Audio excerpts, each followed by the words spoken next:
Assalamualaikum warahmatullahi wabarakatuh. Selamat siang. Terima kasih kepada Bapak Asep selaku dosen pengampu mata kuliah Bahasa Indonesia. Di sini saya akan mempresentasikan tentang dampak budaya lokal terhadap penggunaan bahasa dalam kehidupan sehari-hari. Tak kenal maka tak sayang, perkenalkan nama saya Risma Khairiyah dari kelas BM 1B. Oke, lanjut. Lanjut ke materinya.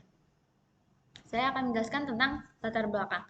Budaya lokal merupakan elemen fundamental dalam kehidupan masyarakat, mencakup tradisi, adat istiadat, dan bahasa yang unik bagi setiap wilayah. Bahasa daerah tidak hanya berfungsi sebagai alat komunikasi, tetapi juga mempresentasikan identitas, prinsip, dan kebiasaan masyarakat. Bahasa dan budaya merupakan dua elemen yang tidak terpisahkan dalam kehidupan manusia. Bahasa juga merupakan cerminan nilai-nilai budaya yang dianut oleh suatu masyarakat. Terdapat dampak positif dan dampak negatif dari penggunaan bahasa daerah. Yang pertama, dampak positif penggunaan bahasa daerah. Bahasa daerah berfungsi sebagai identitas atau ciri khas suku atau daerah. Yang kedua, ada berfungsi juga sebagai warisan budaya, karena bahasa daerah kaya akan ragam, cerita, lagu, puisi tradisional, serta memiliki cara unik untuk menyampaikannya. Sedangkan dampak negatifnya yaitu yang pertama ada perubahan struktural kalimat. Kadang-kadang menyebabkan penggunaan bahasa Indonesia menjadi lebih khas. Yang kedua ada miskonsepsi. Miskonsepsi menyebabkan perbedaan ejaan dan bunyi yang sama tetapi beda makna. Contohnya, kalau di bahasa Jawa atos artinya keras, sedangkan di bahasa Sunda atos artinya udah. Dalam rangka mempertahankan keanekaragaman budaya dan menjaga identitas budaya yang unik, pentinglah untuk memahami dan menghormati penggunaan bahasa daerah dalam kehidupan sehari-hari. Dengan demikian, kita dapat melestarikan warisan budaya yang telah diwariskan dari generasi ke generasi serta meningkatkan solidaritas dan hubungan dalam komunitas. Selanjutnya ada tujuan. Tujuannya yaitu melestarikan identitas budaya. Maksudnya, penggunaan bahasa daerah dapat memperkuat identitas budaya lokal dan menjaga keberlanjutan warisan budaya. Yang kedua ada mendukung komunikasi yang efektif. Maksudnya yaitu mengidentifikasi bagaimana bahasa daerah berfungsi sebagai alat komunikasi yang efektif. Yang ketiga ada meningkatkan kecintaan terhadap budaya. Mendorong generasi muda untuk lebih mencintai dan menghargai budaya dalam pembelajaran bahasa. Selanjutnya ada menangani ancaman globalisasi, yaitu menyadarkan masyarakat akan tantangan yang dihadapi oleh bahasa daerah akibat globalisasi. Yang terakhir ada pengembangan pendidikan berbasis budaya, meningkatkan relevansi pembelajaran bahasa dan budaya dalam konteks kehidupan sehari-hari. Oke, selanjutnya ada metode penelitian. Metode penelitian yang saya gunakan yaitu menggunakan pendekatan kuantitatif dalam bentuk kuesioner. Kemudian kuesioner dibagikan secara online melalui Google Forms dan disebar kepada responden dari berbagai daerah. Selanjutnya ada pembahasan. Di sini pada saat menyiapkan kuesioner saya menyiapkan 12 pertanyaan, tetapi yang saya akan bahas hanya 4 pertanyaan.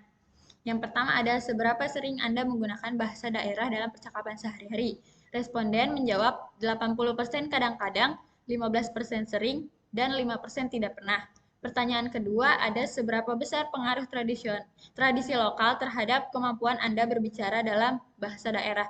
Responden menjawab 65% menjawab cukup besar, 20% kecil, 10% tidak berpengaruh, dan 5% sangat besar. Yang ketiga ada dalam situasi apa Anda lebih sering menggunakan bahasa daerah? Responden menjawab 45% berkomunikasi dengan teman sebaya, 40% berkomunikasi dengan keluarga, 10% acara adat atau tradisional, 5% tidak pernah menggunakan bahasa daerah.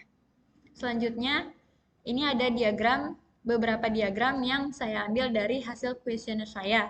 Ini yang tadi dijelaskan di slide sebelumnya ya. Ini ada paling besar 83,3% untuk pertanyaan pertama, yang kedua ada 50%, yang ketiga ada 65%.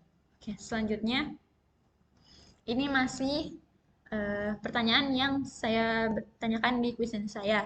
Menurut Anda, apakah budaya lokal membantu memperkaya kosakata bahasa Indonesia? Jelaskan pendapat Anda. Ini ada responden pertama menjawab, ya, karena bahasa daerah merupakan bahasa khas setiap daerah tetapi sama, memiliki makna atau arti yang sama. Contohnya dalam bahasa Sunda, maneh artinya kamu, dan bahasa Sulawesi artinya dan bahasa Sulawesi ingko artinya juga kamu. Sama sama arti tetapi beda bahasa daerah. Yang kedua ada tentu saja karena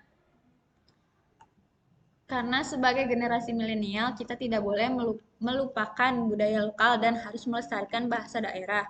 Yang ketiga ada budaya lokal sangat berperan dalam memperkaya kosakata bahasa Indonesia. Banyak kata dari bahasa daerah seperti batik yang berasal dari Jawa diadopsi ke dalam bahasa Indonesia sehingga memperkaya kosakata.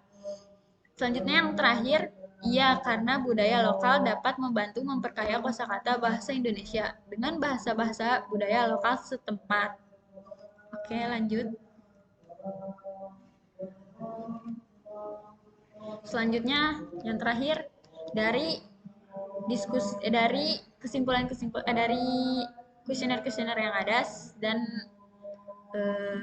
materi-materi yang ada, saya mengambil kesimpulan budaya lokal memiliki dampak signifikan terhadap cara bahasa digunakan dalam kehidupan sehari-hari, mencerminkan nilai-nilai, norma, dan identitas suatu komunitas.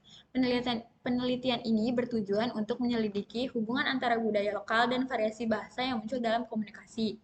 Dengan menggunakan pendekatan kuantitatif melalui kuesioner, penelitian ini menilai pengaruh budaya lokal terhadap berbagai elemen bahasa, termasuk kosakata, struktur kalimat. Penelitian ini menunjukkan bahwa budaya lokal tidak hanya mempengaruhi cara orang berkomunikasi, tetapi juga membentuk konteks sosial dalam penggunaan bahasa. Tradisi lokal, adat istiadat juga memperkaya keragaman bahasa melalui istilah dan ungkapan khas yang mencerminkan karakteristik masing-masing daerah. Oke, ini daftar pustaka dari jurnal saya yang telah saya buat. Yang terakhir, terima kasih. Sekian presentasi dari saya, kurang lebihnya mohon maaf. Wassalamualaikum warahmatullahi wabarakatuh.